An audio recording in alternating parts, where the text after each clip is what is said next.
Hello everyone. Welcome to Tammy Colors 2. I'm Tammy and this is another episode of Time for a Cuppa, a Celebration of Tea coloring book by Racine. So we are coloring through all the pages in this book. I've been doing one a week and sticking with that pretty well.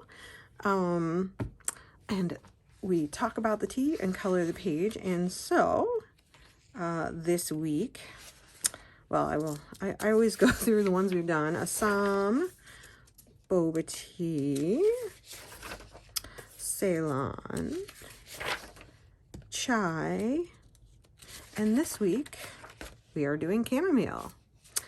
All right, so I have picked out a color palette inspiration, which is, again, the Celestial Seasonings chamomile box, because their art is just phenomenal.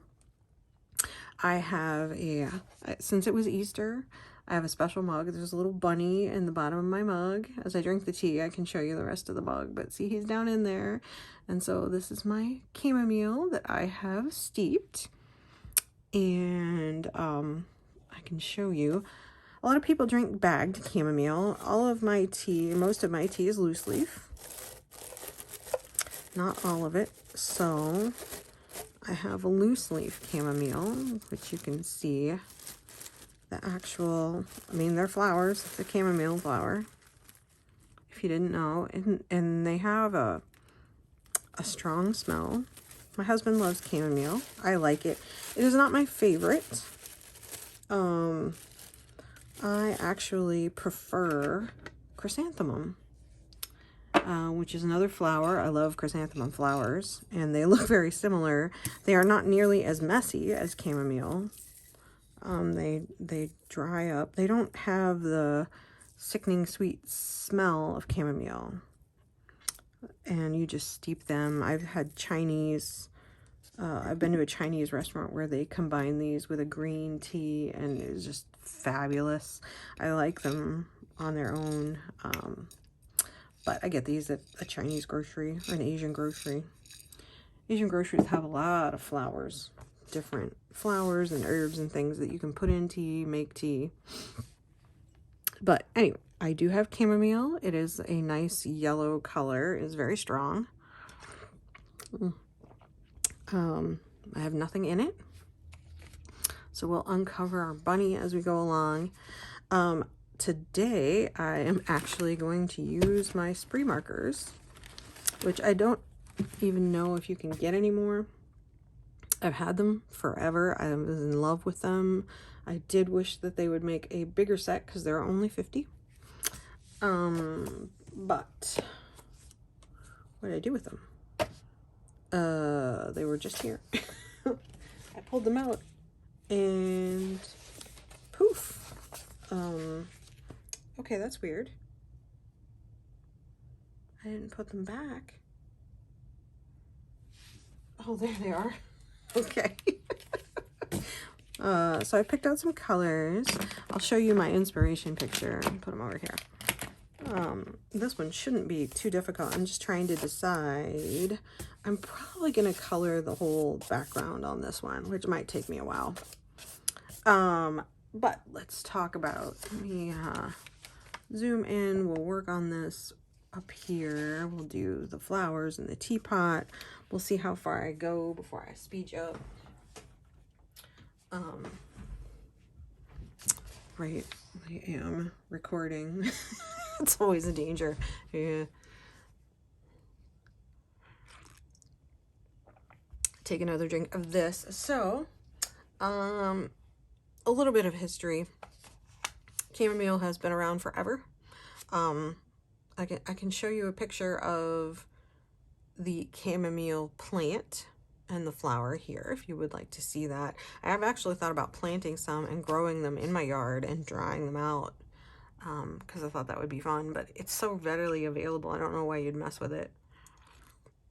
The one thing I hate about brewing loose leaf chamomile is that in your steeping basket, it's so soft and mushy that it gets stuck in the mesh of the basket. So that's kind of a turn off to me, but it is good tea. This is very good tea.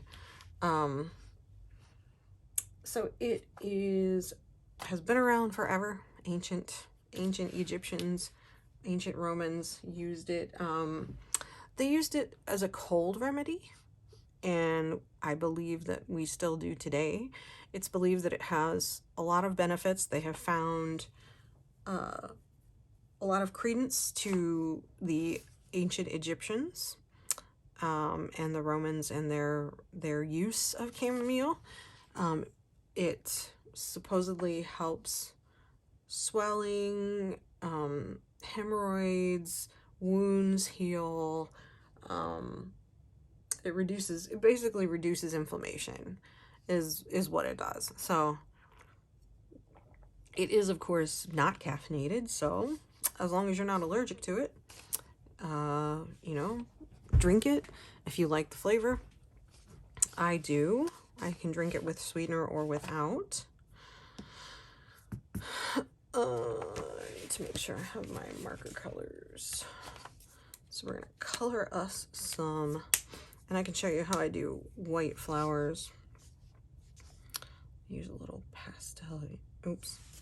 I said white flower. Here, you get to watch me correct something.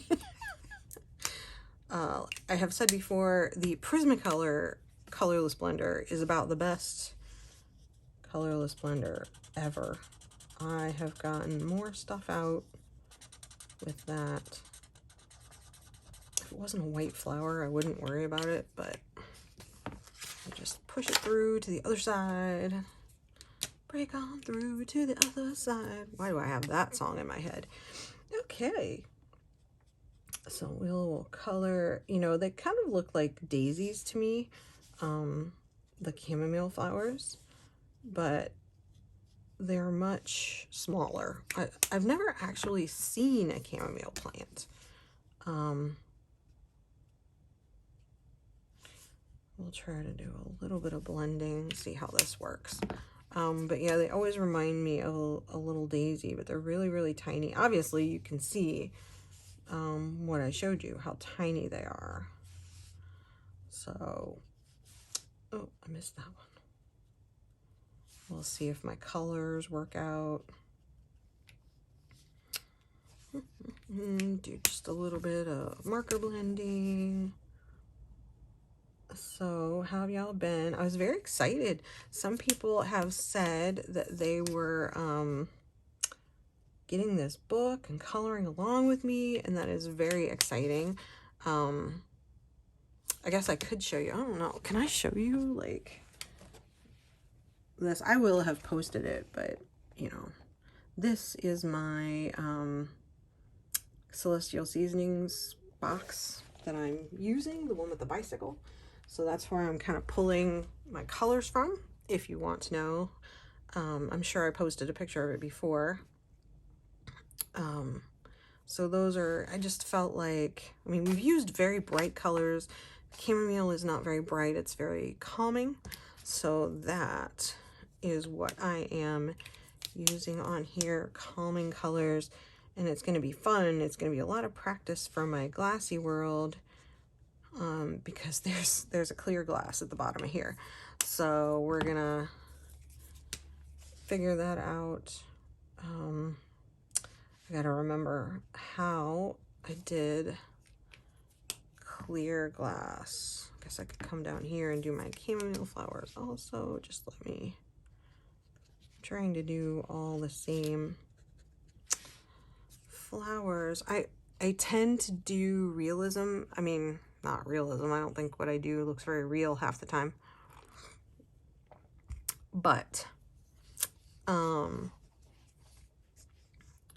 I tend to color things the way they were colored, they should be colored, and I'll tell you a funny story about that. I don't know, I may have told it before. So when the first company I ever worked for, there was a man, Don Pumphrey, and he lives in Chicago now. a wonderful man, the nicest, just sweetheart. Loved Don to death. And he had an office down the hallway from mine. And he had a whiteboard. He had this big whiteboard. And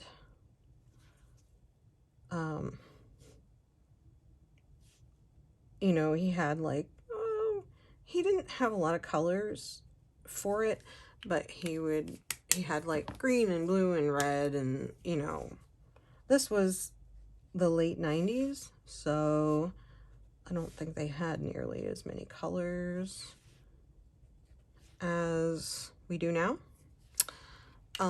So I don't really have a darker. I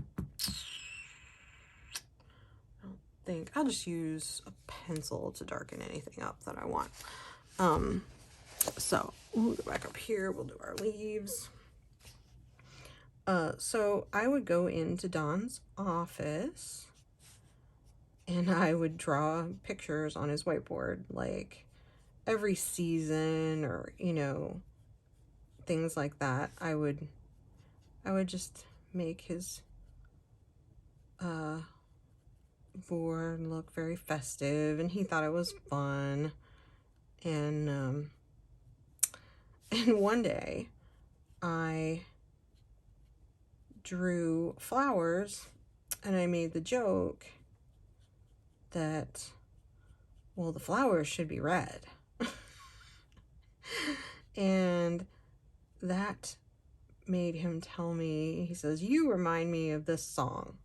And if you didn't know, Harry Chapin Carpenter, who sadly died far too young, was a folk, I like to call him a folk singer because that's kind of his style of music.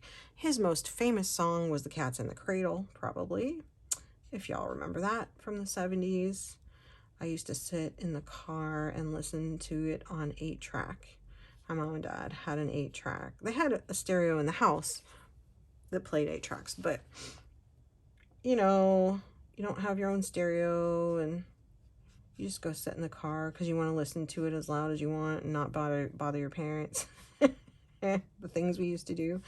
So so he told me about Harry Chapin.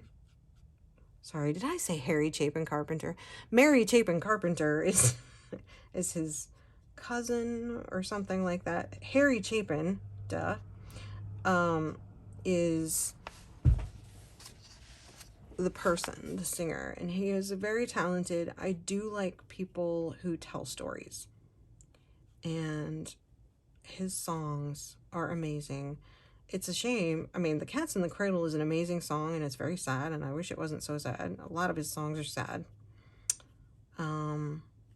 But there's a song called Flowers Are Red, and it's about a little kid in school who is told, who colors the flowers, whatever colors he wants, and the teacher says, "No, flowers are red, green leaves are green." And it's about not being able to do what you want, I guess. I'm not real good with messages and subtlety, and you know, don't wrap it up in a story, don't hide it in a painting, just tell me. don't think, you know, I'm just not that way. It's like, don't try to be clever. I don't need that. I just need honesty. And tell me what you mean. Don't give me a riddle. But anyway, it was a beautiful song, and it made me fall in love with Harry Chapin. And I'm trying to remember, my favorite song is about a man who meets a woman. He's a night security watchman. What's it called? A Better Place to Be. Better Place to Be is probably my favorite of his songs, and I don't know why, because it's an insanely sad song, and it really is sad. I mean, in a way it's happy because at the end the waitress, I don't want to spoil it for you, but the waitress and he kind of get together, but it's a long song because it is a story about how he meets a woman and decides to ask her out, and it's just, I don't know. And I really like, and like Flowers Are Red is a cute story. Just all of his songs are stories about something. WOLD is probably the funniest one. But anyway, check out Harry Chapin if you have never listened to him, because he's just extremely talented, and it's so sad. He died in a car crash on the way to a concert, and his talent was cut way too short, way too early. So there's that. So yeah, that's how I learned about Harry Chapin. I drew flowers on a board and said they had to be red. Let's see. Now I've got the song stuck in my head, so I will try not to sing it out loud. But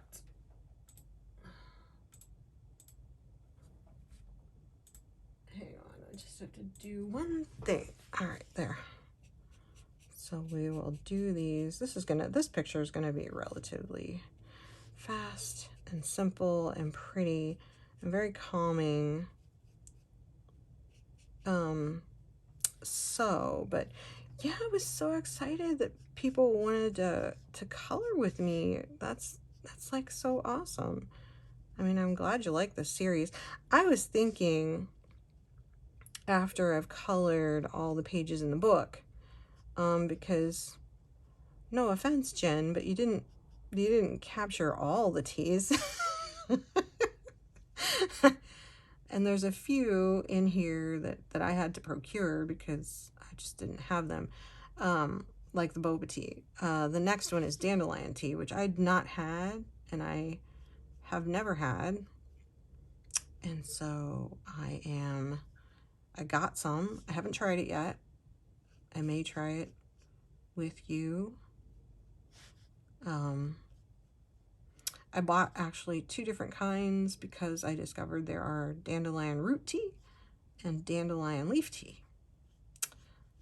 And so I have both, and it works out because my mom is in a garden club, and for years there was a tea that my husband and I would do for charity for the Jingle Bell, which is the Christmas thing that we would always have in my hometown. And so we would do a tea, and Mom's Garden Club would make sandwiches, and people could come and you pay the money, and then the money would get donated to like the library or the homeless shelter or whatever charity we decided, and people could come have high tea. It's not a fancy high tea. I'm working on it. I mean, I've been collecting things for a number of years. I actually have 2-cup teapots so people can have their own teapots. So you get a little teapot, and the girls used to bring their china cups, their teacups. But I think I'm working on collecting some teacups. I'm gonna go to a China, like an antique store, and see if they have a lot of teacups. Or there's a really big antique store here that takes hours to go through. So anyway, I'm trying to collect some teacups. I mean, it's not like a huge tea. We have it for a couple of hours. I put some teas on the menu, and the dandelion tea that I just bought is going to be one of the teas on the menu. It's May 7th in Waverly, Ohio. So, if you're around Waverly and you want a high tea on May the 7th, then come on by. I never thought about, I might make that brown. So the teapot I was going to make, and I hope I don't regret this,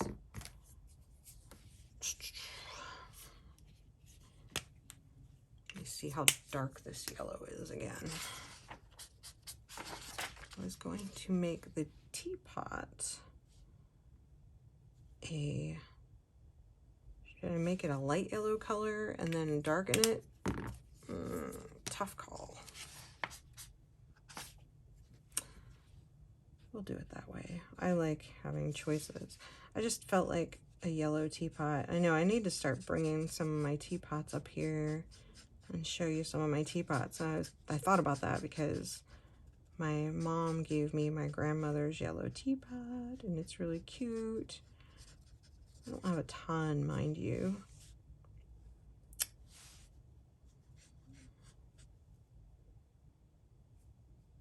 This is the Canaria yellow, so this might take a minute.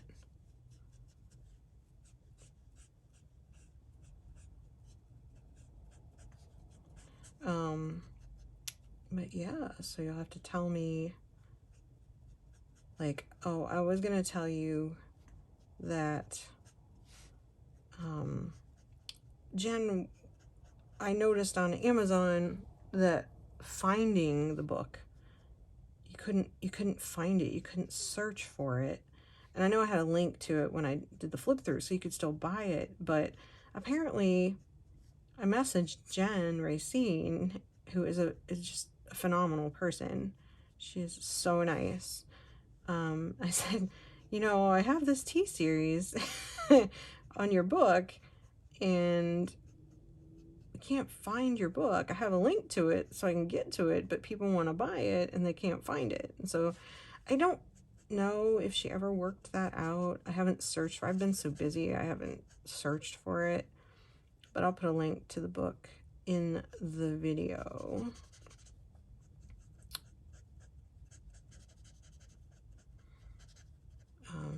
I mean, I'm not like a tea expert or anything. I just fell in love with tea, and people have asked me to talk about it. When I started doing these teas for my mom's garden club, I started doing just, you know, I would talk about what I knew about the tea, and I probably do too much, but I make a menu. We just take what tea we have, or I order some for, I make a tea menu, and then I did put it in jars on the table so you could just get whatever, but I don't think I'm gonna have enough of each type this time to do that, so I think I'm just gonna have people order what they want, which will slow things down a little bit. But I mean, it's not like, it's like there's probably 36 seats, so it's not huge. Right.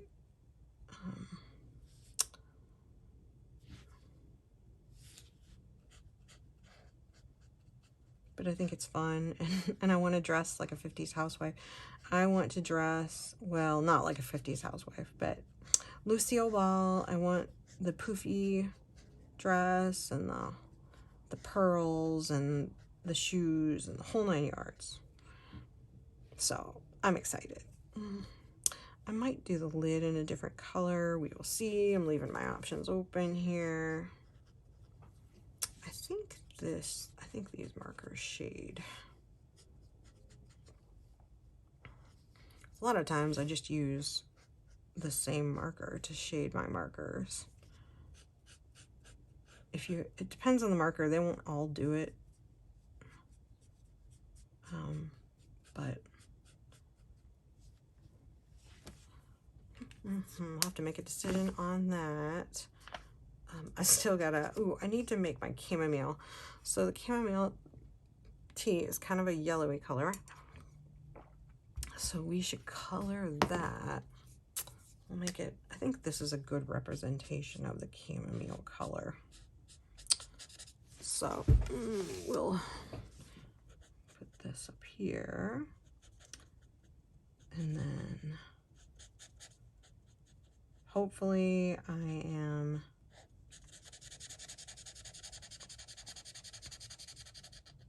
doing this justice. Gosh, you know, I gotta go see if these spray markers are still available. I have a spare set. I mean, they were only like $12 or $15, but they really are awesome markers. And I mean, I've had them since before COVID.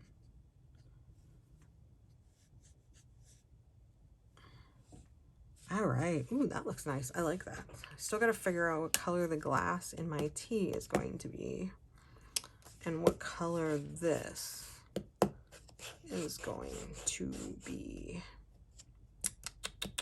Ooh, it's tempting. Very tempting. You know, I think the lid is gonna be like the same color, and then we'll do some shading and make it, just because, you know, sometimes I change my mind. And with the white flowers, I mean, I'm gonna color the background blue, but what I do is with the white, I'll put like, because white is not white, if you know. Let me make sure this, I usually use like a really, really light gray,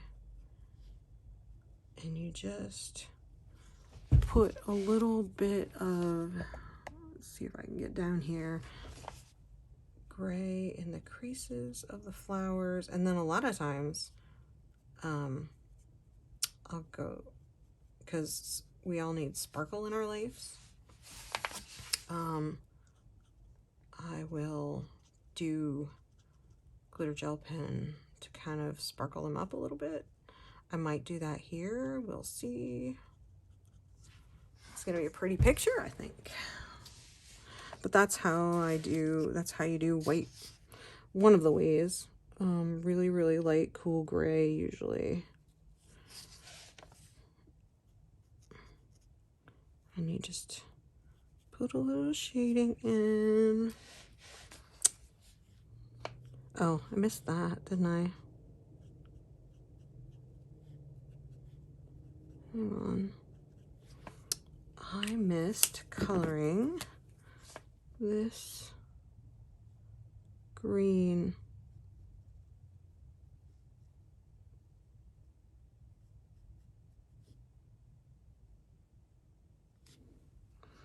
All right. So let me make some decisions on this glass that's down here. I'm gonna make some decisions on what color I want this to be, since it's obviously a clear glass, and color some more things in. I have a feeling people want to know how I do the glass, so let me do that. Maybe I'll color the background in, because that's going to be a long, boring process, and I will come back and show you. Hang tight. See you in a minute. Okay, so I have almost all of it done. I think it came out really pretty. I like these colors. And so I couldn't decide what color to make this banner, and I was looking in the picture on the box, and I saw some orange in the background, so I pulled the orange. So hopefully that wasn't a bad decision. I like it though. So what I haven't done is color the glass. And the reason is I figured you would want to watch me do that. Now, to be fair, I've never done it before. Not really. I mean, I've done some things, but not something like this. So what I did was, because it's clear glass, so it's going to reflect what's behind it. So there's supposed to be blue behind it. So I did color it in with marker. Then I went searching on YouTube for coloring glass and coloring books. And so I found a Sarah Renae Clark video, a short, it's like 30 seconds long, and I can link it below, that shows her doing this. And I liked it. I thought it would work. So she pulled 3 Prismacolor pencils, PC 1061, 1065, you can never see these, I'll put them in the description, and the white pencil 938. And so what we're going to do is we're going to make it look like glass. Hopefully. If I can do this. Oh, and I drank all my tea so you can see the bunny, and that's what my actual glass looks like. I didn't intend on it being the same color. All right, let's see. Do this really quickly. Shouldn't take long. Let me just turn it because I'm right-handed. Or I'll try to make it not so sideways for you. So she did the dark stuff first. I never shade my dark stuff first. A lot of people do, so we'll see. It's just not normally. I usually do my lighter color first. I don't like doing the dark first, and it usually doesn't work for me. I say this as I do it. She was coloring a candy jar, so it was, you know, very similar. Clear glass to this. You just got to decide, you know, and she said look at something, which is, you know, true. If you really have questions, look at something, figure out where you want your shadows to be, and then that will be, and remember, it looks terrible before it looks good. So I think the rim will be darker.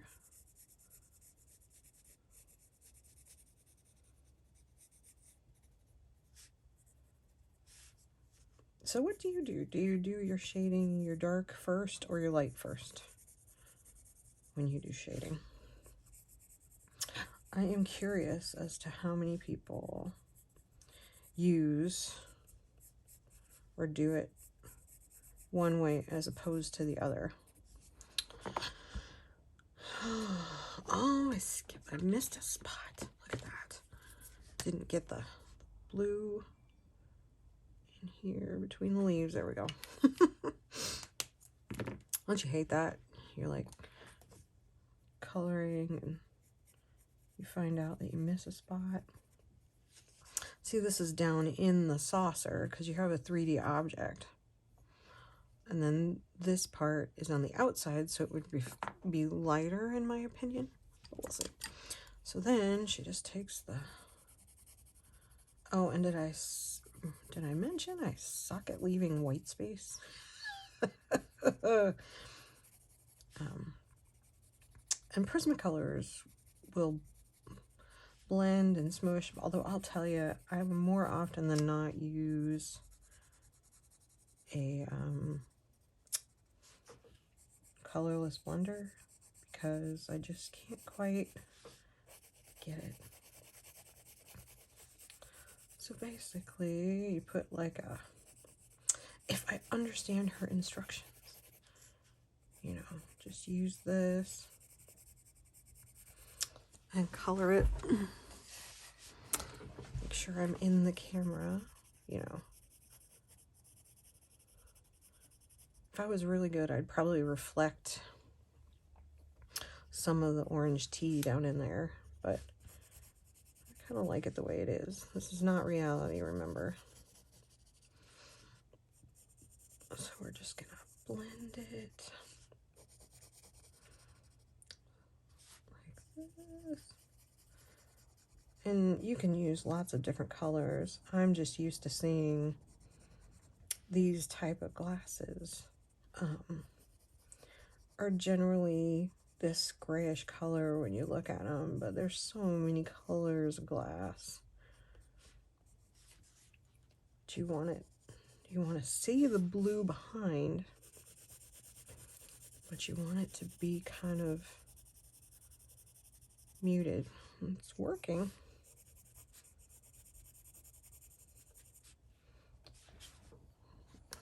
And then you basically use the white I have to try not to get it on my lines. It's kind of a blender, highlighter. Ah! I'm terrible. You use it to lighten up. That's neat. You know, just get you a circle and practice, or draw the shape of a cup. Now, what I need to do is, once I get this done, I still feel like I need a colorless blender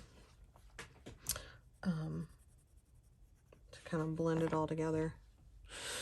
I think it's because I'm heavy-handed. Use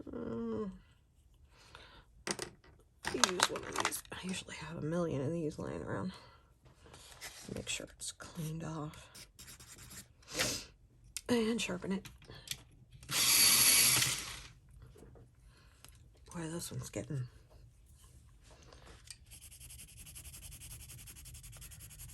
I just like it. And use my handy dandy little eraser to maybe erase that from the line a little bit. This is, if you didn't know it existed, a Faber-Castel eraser. It is a pencil that has an eraser in it. And I forget what they're called. It just says Perfection 756.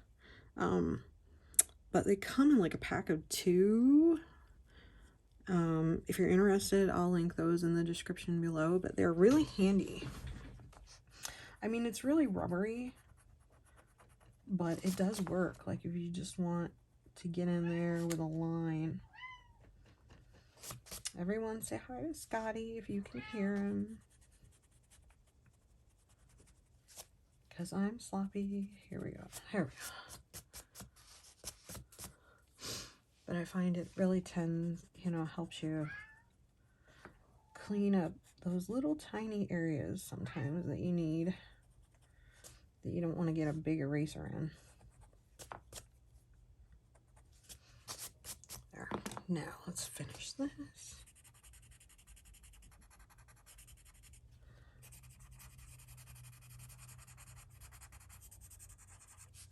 Just blend it out. My darker colors, I always have trouble with them being grainy. Now, because this tea is also in glass, we want to kind of shade it a little bit, because it's not, you know, it's not a fully see-through. I mean, it's a see-through glass, but you're gonna see like the color of the glass through it, if that makes sense. Oh, I didn't do my, so I put and this is my favorite clear. It's the Sakura Jelly Roll, and it is number 700 is the clear. They do have a silver. Do I have one? And the silver is actually 744, and they do look different. I mean, when you look at this one, it looks like silver, but when you put them together, you can kind of tell the difference. So the clear ones, I have like a ton of these. You can buy them in like a pack of 5 or something. But anyway, that's what I use to put on my little flowers. Just sparkle them up a little bit, make them happy flowers. And I just neglected to do these, so we will do those really quickly. Put a little sparkle, a little shine, and then you have to decide where your reflection is and whiten it up. And that's gonna look like, you know, Maybe we'll put a little bit down here. I mean, there's no rhyme or reason.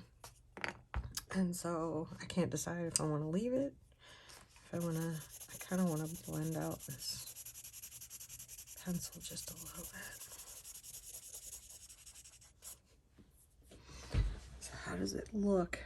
Is it decent? It's probably close enough for jazz. Ooh, I didn't, I missed putting, as is always the case with me, I missed this part.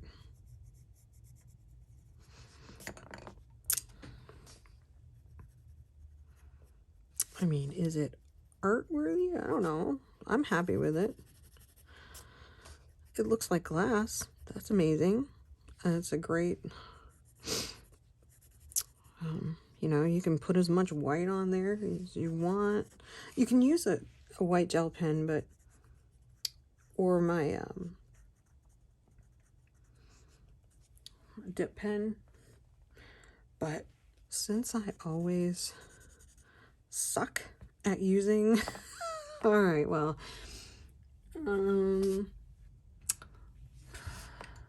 no, we're gonna leave it, because if I use the pen, then I will screw something up. So I'm just gonna leave it. Doesn't look bad.